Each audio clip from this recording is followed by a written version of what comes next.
Graça e paz a todos, seja bem-vindo mais uma vez a este canal. Eu sou o Aparecido Lima e hoje eu quero falar sobre dízimos. Pois é, não quero trazer polêmica, tá bom? Nós não estamos aqui para polemizar, mas nós estamos aqui para trazer um pouquinho do entendimento a respeito da palavra de Deus. Como você bem sabe, dízimo é uma coisa muito polêmica e tem trazido aí confusões ao longo das décadas aí, né? Então a primeira coisa que eu gostaria de dizer é que será que é possível fazer dos dízimos uma doutrina bíblica para ser ensinada e praticada pelos irmãos da igreja?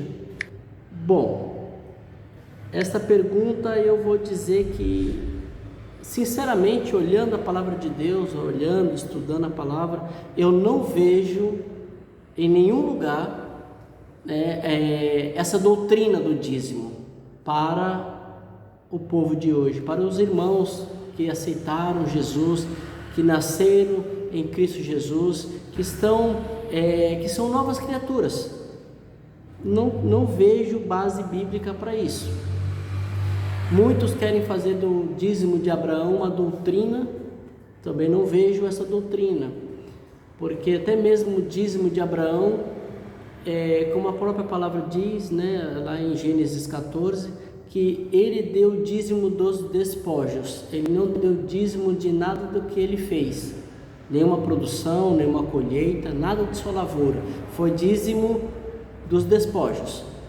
Então, logicamente que Abraão, naquele contexto todo, ele vê Melquisedeque como alguém superior, né? Como a própria palavra diz, ele era sacerdote, né, do Deus Altíssimo, e ele era superior a Abraão, e por isso que Abraão deu os despojos, o dízimo dos despojos. Mas aqui não tem como você pegar uma doutrina dessa e querer levar para a igreja.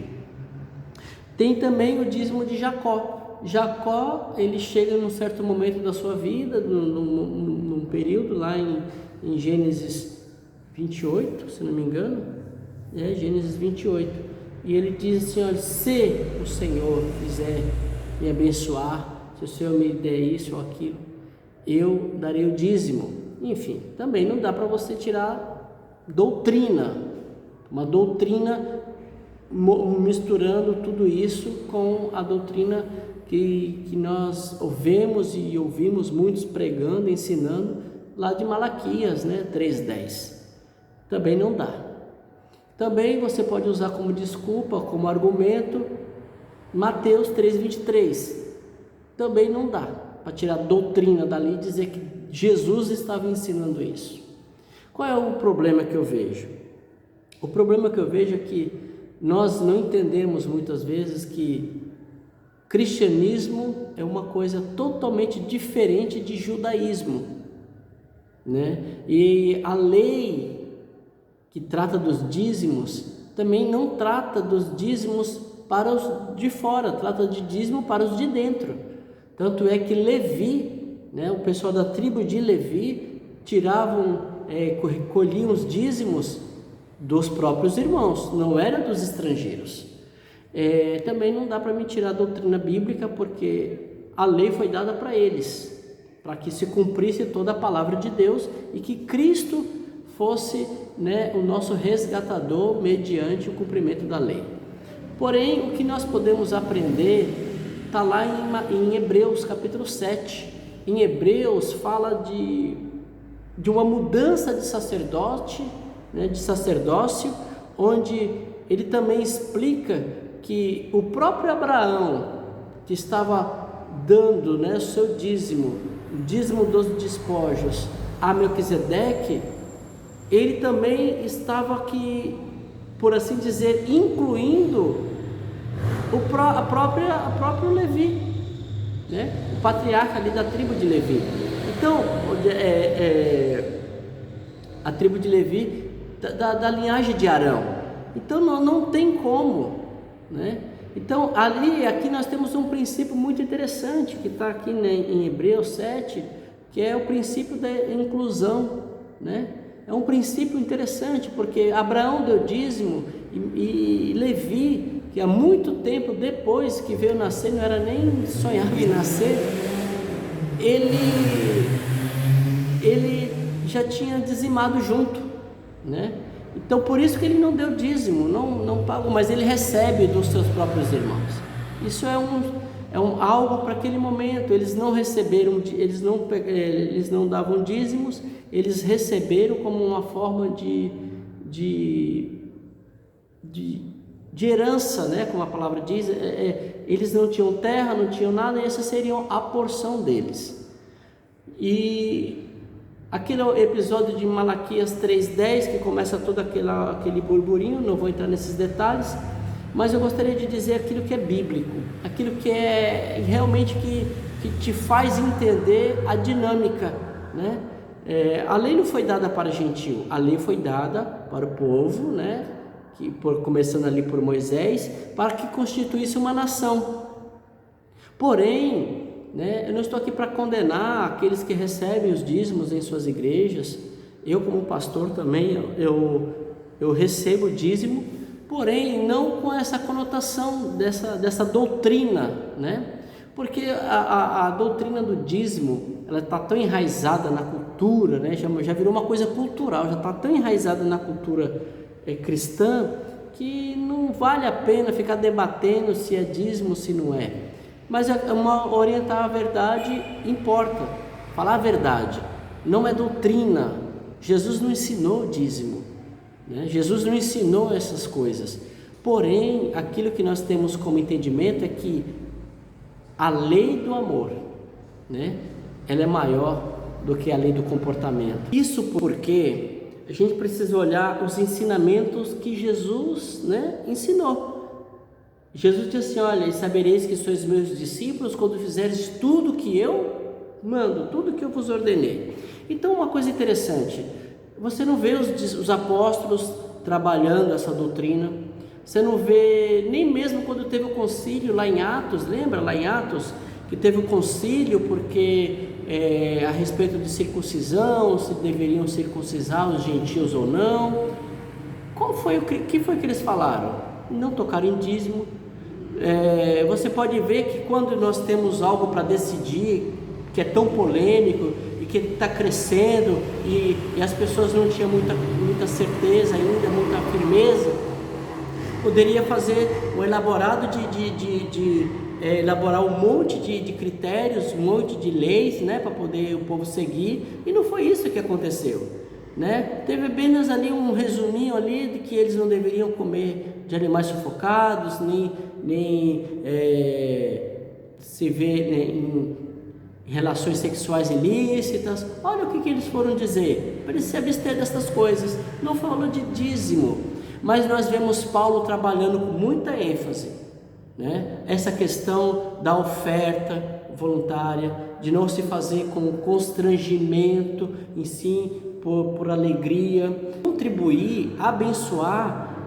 Isso já tem que vir algo do coração da pessoa, algo daquilo que ela recebeu, que é o amor de Deus, né, a bondade de Deus, o novo nascimento.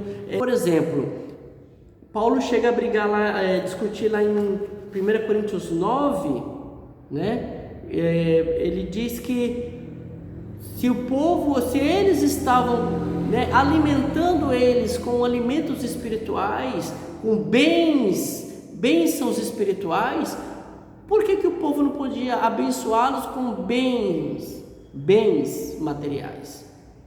Eles estavam, né, trazendo a palavra no ensino.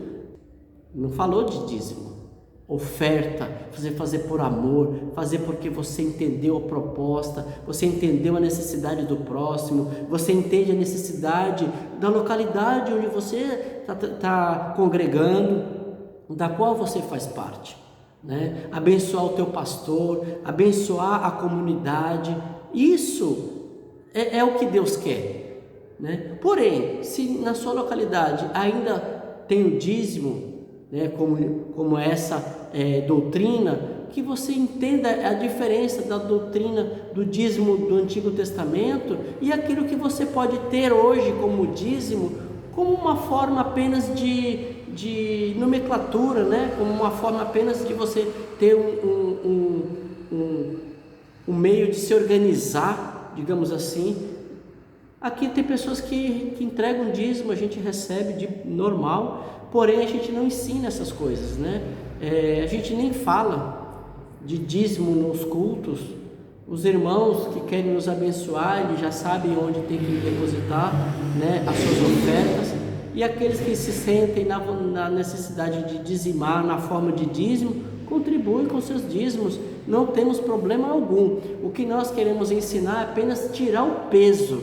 Tira esse peso e não fazer doutrina de prosperidade em cima de dízimo, porque isso não é bíblico. Agora, se há uma prosperidade para aqueles que amam, há uma prosperidade para aqueles que fazem questão de abençoar, há uma prosperidade para aqueles que se veem, né, também como alguém que é necessitado de Deus, necessitado do amor, da bondade de Deus. Nós somos, né? Então, quando Abraão dizimou e Levi já tinha sido incluído, é a mesma coisa nós. Quando Cristo cumpriu a lei, nós fomos inseridos nele como aqueles que também cumpriram a lei.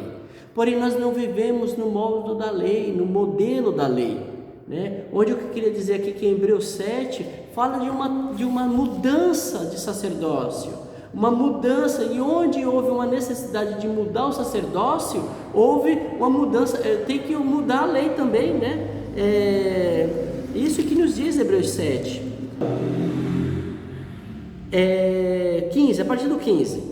E isto é muito mais evidente quando, à semelhança de Melquisedeque, se levanta um outro sacerdote, constituído não conforme a lei. Se Cristo foi constituído não conforme a lei, esse novo sacerdócio, por que nós queremos fazer isso na forma da lei, né, da lei judaica? Porque aquele a quem são ditas estas coisas pertence a outra tribo, da qual ninguém prestou serviço no altar, pois é evidente que o nosso Senhor procedeu de Judá, tribo a qual Moisés nunca atribuiu sacerdotes. E isto é ainda muito mais evidente quando, a semelhança de Melquisedeque, se levanta outro sacerdote, constituído não conforme a lei de mandamento carnal. Olha que coisa interessante. Mas segundo o poder da vida indissolúvel, porquanto se testifica: tu és sacerdote para sempre, segundo a ordem de Melquisedeque. Portanto, ou seja, concluindo, por um lado se revoga a anterior ordenança por causa de sua fraqueza e inutilidade, pois a lei nunca aperfeiçoou coisa alguma. Essa aqui da questão da lei é uma questão para outro tópico, mas aqui eu gostaria de dizer que eu não estou aqui para polemizar, eu só estou dizendo que fazer doutrina, né, embora seja praticamente impossível não polemizar, fazer doutrina de dízimo é incoerente. Fazer essa teologia, né, da prosperidade, ou seja lá como for, baseado no dízimo, né, eu acho que deixa o povo, um povo que não faz, como o próprio Paulo fala aqui, olha, né, em sua carta aos Coríntios, que não seja por constrangimento, que não seja por uma coisa forçada, mas que seja por amor. Então, se você ama, gente, por isso que a importância de você descobrir o amor. E Paulo fala lá em Romanos, né, que o fim da lei é o amor. O fim da lei é o amor. Se você ama, você contribui. Se você vê que tem alguém necessitado, você contribui. Se você está vendo que a localidade onde você congrega está precisando de alguma coisa, você contribui. E tudo é contribuição, é oferta. Você vai contribuir para aquele irmão que está necessitado, você vai contribuir para a sua localidade, para que todos possam estar bem confortável, bem aconchegante, um lugar aconchegante, e isso tudo é agradável aos olhos de Deus. Ajudar aquele que necessita não precisa de mandamento, né? É uma questão de coerência, não é uma questão de ordem, tem que amar, tem que obedecer, não. A gente obedece porque nosso Senhor já fez tudo por nós. Então nós amamos né, fazer as coisas, aquilo que Deus nos pede, nos manda por meio do seu Espírito, porque nós amamos a obra de Deus. Aquele que ama contribui, aquele que ama oferta, aquele que ama dá muito mais do que 10%, porque tudo é do Senhor, já estamos incluídos nele, tudo é dele e para ele, tudo é para ele. Deus não quer 10%, Deus quer tudo. Essa que é a verdade. Deus quer a tua vida por inteiro, não é 10%. Deus quer que você seja um filho que abençoa, um filho que se vê amado e que quer, né, desfrutar dos privilégios da vida com Deus na irmandade, ok? Então, dízimo como doutrina não vejo na Bíblia. Tem alguns lugares que falam, tal, Mateus 23, 23, eu já vi até pregadores tal, falando disso, mas doutrina, né? Se isso fosse uma doutrina, também estaria com os apóstolos fariam questão de ensinar tais coisas, mas o que eles ensinaram foi: ame. Por que eles estão ensinando amor ao próximo? Porque isso foi Jesus que diz, né? Então nós temos que amar. Por quê? Porque Cristo nos amou. Os irmãos, porque nós estamos ligados e interligados, somos membros uns dos outros, no mesmo corpo, né? Somos membros do mesmo corpo. Então, amados, que Deus abençoe você. Se você dizima na sua igreja, na sua localidade, amém, glória a Deus. Se você se sente bem assim, continue dizimando, fique em paz, tá bom? Mas que eu te dou esse conselho: não transforme isso numa doutrina, né? Não queira fazer, né, a teologia da prosperidade em cima do dízimo, porque fica incoerente. Amém? Que Deus abençoe você e até a próxima, em nome de Jesus.